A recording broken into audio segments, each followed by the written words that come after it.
श्रावण का महीना आ जाए और श्रावण के महीने में अगर अमावस्या के दिन प्रदोष काल में, प्रदोष के समय पर, प्रदोष काल में शाम के समय पर जाकर किसी भी नदी, तालाब, बावड़ी, कुआं, कहीं ना कहीं जो आपके पास में हो, वहां पर एक घी का दिया, बत्ती का मुंह दक्षिण की ओर कर कर अवश्य जला कर जाना। सारे पितृदोष समाप्त हो जाएगा, सारा पितृदोष समाप्त। जैसे श्रावण महीने में अमावस्या के दिन आपको लगता है कि हमारे पूर्वजों का उद्धार नहीं हुआ, हमारे पूर्वजों का कल्याण नहीं हुआ, कहीं अधोगति में कोई चला गया है, उसका बस एक बार, रोज नहीं जरूरत है, प्रतिदिन जरूरत ही नहीं,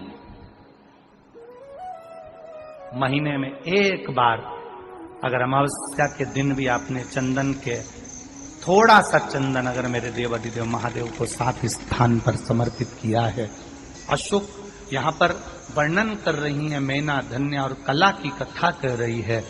तीनों ने सनकादि ऋषियों से मांगा।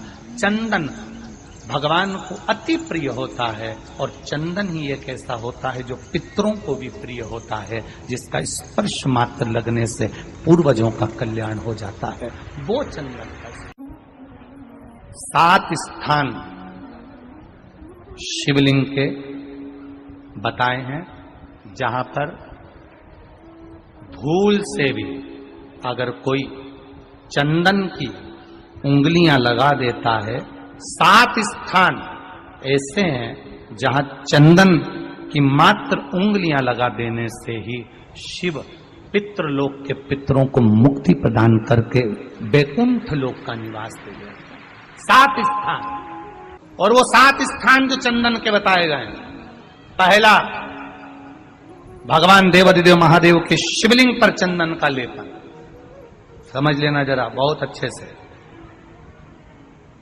आपको लगता है स्वप्न में कोई मुर्दे दिख रहे हैं, या कोई जल रहा है, या कोई मर रहा है, या कोई चला गया है, ऐसा भय लगता है।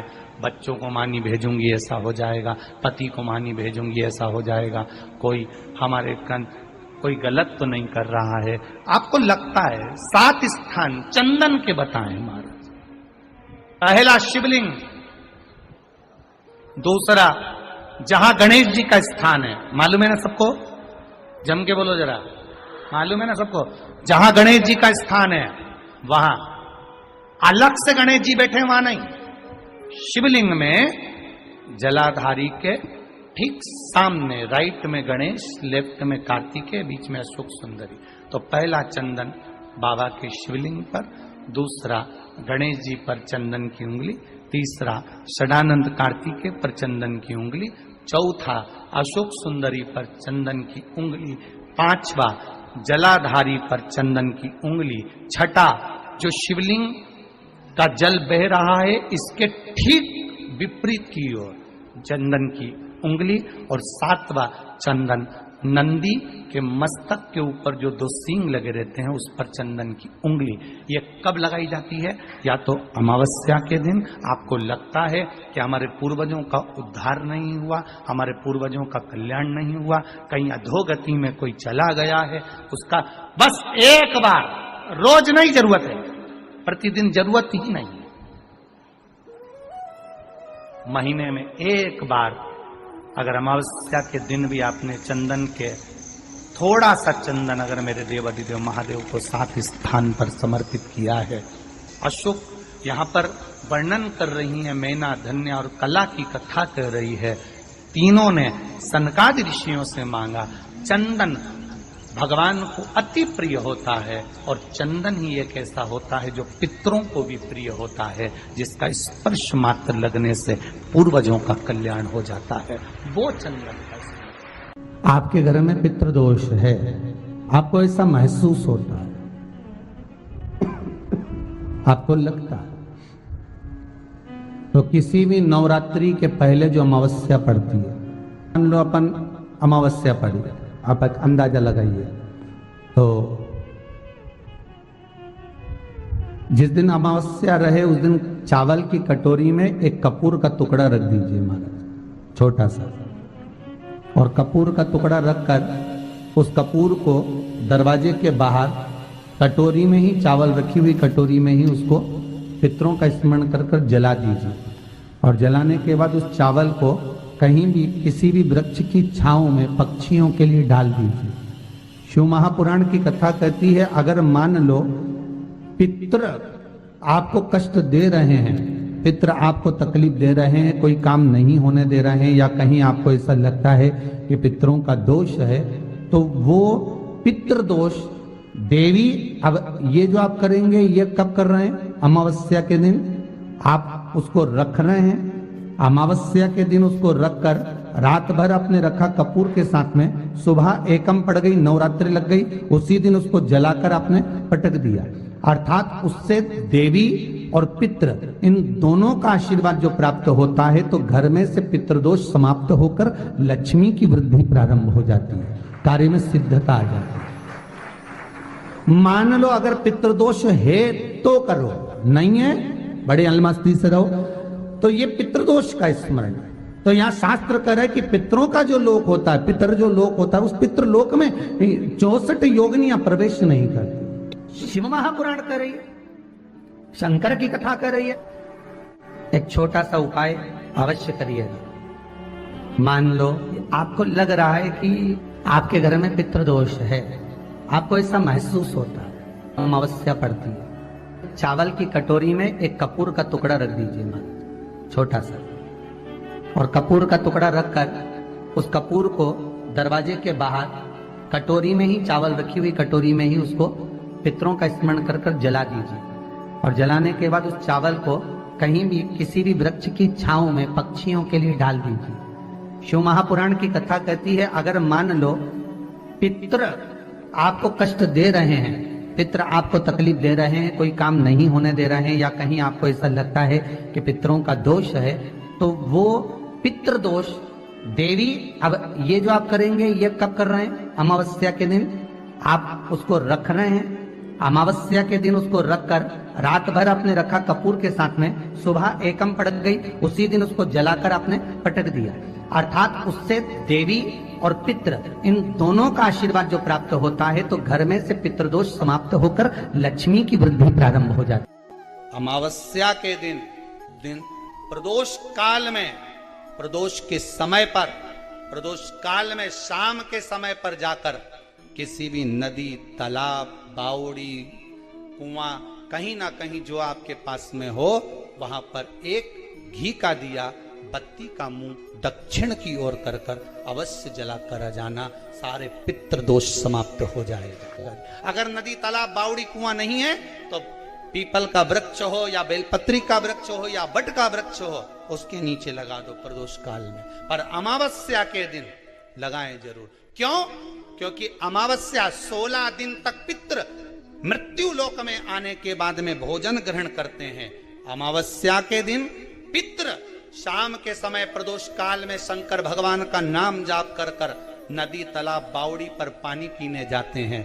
वहां से जल का आचमन कर कर पितृ अपने लोक को चले जाते हैं प्रदोष काल के समय पर। इसलिए प्रदोष काल में जलाशय के पास में बावड़ी, कुआं, नदी, तालाब के किनारे पर दिया लगाया जाता है दक्षिण की ओर मुख कर कर बत्ती का, तो पितृ आशीर्वाद देते हुए जाते हैं कि फलो फूलो, आगे बढ़ो, उन्नति करो, तरक्की करो। ये पितरों का आशीर्वाद रहता है, पितरों का वर रहता है। आप देंगे, कुछ करा ना करा, फिर अमावस्या के दिन उस दिन दिया दक्षिण की ओर बाती का मुख कर कर। 7 स्थान ऐसे हैं जहां चंदन की मात्र उंगलियां लगा देने से ही शिव पितृलोक के पितरों को मुक्ति प्रदान करके बैकुंठ लोक का निवास दे देते। 7 स्थान, और वो 7 स्थान जो चंदन के बताए गए, पहला भगवान देवाधिदेव महादेव के शिवलिंग पर चंदन का लेपन। समझ लेना जरा बहुत अच्छे से। आपको लगता है स्वप्न में कोई मुर्दे दिख रहे हैं, या कोई जल रहा है, या कोई मर रहा है, या कोई चला गया है, ऐसा भय लगता है, बच्चों को मानी भेजूंगी ऐसा हो जाएगा।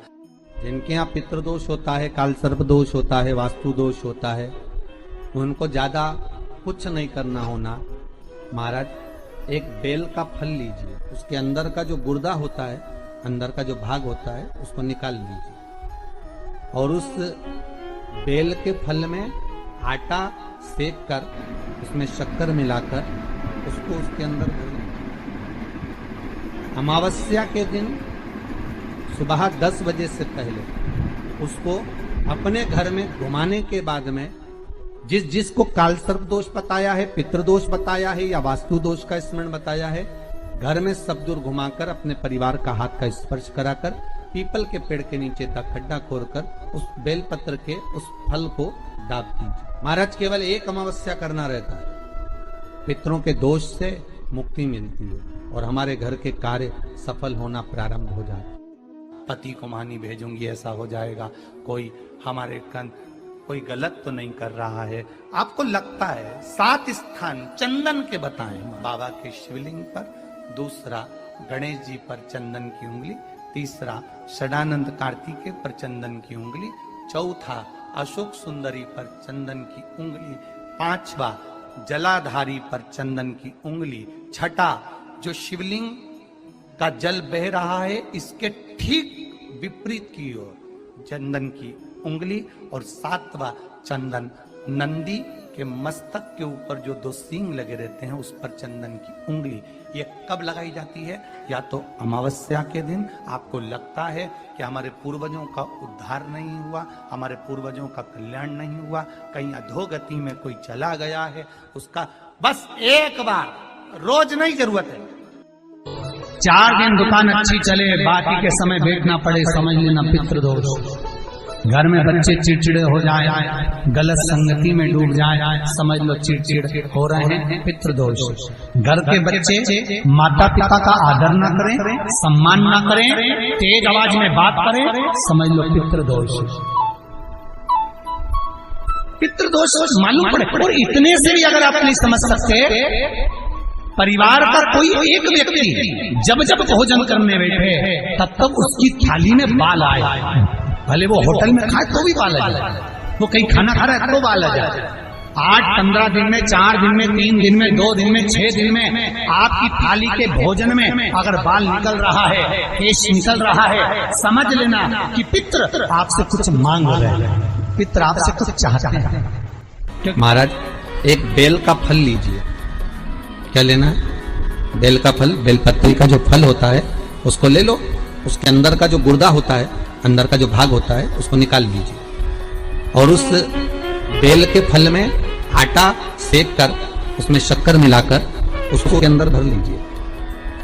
अमावस्या के दिन सुबह 10 बजे से पहले उस बेल फल में जिसमें तुमने पंजेरी भरी है, आटा सेक कर भरा है शक्कर के साथ में, उसको अपने घर में घुमाने के बाद में जिसको काल सर्प दोष बताया है, पितृदोष बताया है या वास्तु दोष का स्मरण बताया है, घर में सब दूर घुमाकर अपने परिवार का हाथ का स्पर्श कराकर पीपल के पेड़ के नीचे तक खड्डा खोदकर उस बेलपत्र के उस फल को दाब दीजिए। महाराज केवल एक अमावस्या करना रहता है, पितरों के दोष से मुक्ति मिलती है और हमारे घर के कार्य सफल होना प्रारंभ हो जाते हैं। कार्य की सफलता होती है, कार्य में सफलता प्राप्त होने लगती है। हम तो कई बार कहते हैं महाराज जी, अगर ऐसा लगे किसी औषधि को आप ले रहे हैं, मालूम पड़े कि औषधि आपको लग नहीं रही है, शिव महापुराण की कथा करेंगे, मान लो औषधि आपको नहीं लग रही, आपने औषधि बहुत दिनों से ले रहे हो, कोई दवाई, मान लो आप किसी भी दवाई को ग्रहण कर रहे हैं और वो औषधि लगी नहीं रही है, वो शरीर को लगी नहीं पा रही और आप ठीक ही नहीं हो पा रहे, 15 दिन हो गए, 8 दिन हो गए, बताओ, उतना की उतना ही कैटरीना है, उतना ही उतना अपना भरा हुआ, वही की वही लीवर, वही की वही किडनी, वही की वही स्मरण, सभी कुछ वही वही है, उतना की उतना ही। बीपी भी ऊंचा नीचा चल रहा है पर लेवल में नहीं आ रहा, शुगर भी लेवल में नहीं आ रही, तो प्रयास करा करो महाराज, बेलपत्री के फल का जो गुर्दा है, अंदर का जो भाग है फल का, उसको पानी में गला लीजिए और प्रदोष कम से कम प्रदोष नहीं हो और बीमारी जरा दवाई लगी नहीं रही हो तो बिना प्रदोष के भी कर सकते हो, उसको पानी में गलाइए, आधा घंटा पानी में, जैसे आपको सुबह मंदिर जाना है 10 बजे, तो सुबह स्नान कर कम से कम 6:30-7 बजे उसको पानी में गला दीजिए और उस बेले के फल का गुर्दा से गला हुआ पानी शिव जी को ले जाकर समर्पित कर दीजिए। महाराज उस पानी में से थोड़ा सा 1 चम्मच पानी शिव जी पे चढ़ा हुआ लेकर आ जाइए। उस पानी को जो बीमार व्यक्ति है उसको औषधि देने से पहले मात्र आधी चम्मच से भी आधा चम्मच उसको दे दीजिए। भगवान शंकर का श्री शिवाय नमस्तुभ्यम का जाप कर उस पानी को देने के बाद अगर आप औषधि देंगे तो ये पक्का है कि औषधि अपना कार्य करना प्रारंभ कर देगी और वो स्वस्थ होना प्रारंभ हो जाएगी, वो स्वस्थ हो। औषधि। अमावस्या के दिन आप लोटा जल दोनों हाथ में भरा हुआ, घर से निकलो तो 2 हाथ में हो, बाहर निकल कर भले फिर एक के ऊपर एक रख लो, मना नहीं। पर शंकर के मंदिर में जब पहुंचो, दोनों हाथ में जल हो और शिव जी के ऊपर दोनों धार एक साथ, बाबा के धार जल की 2 एक साथ लगना चाहिए और शिव जी से अपने मन की प्रार्थना करना चाहिए, शिव स्वीकार करो।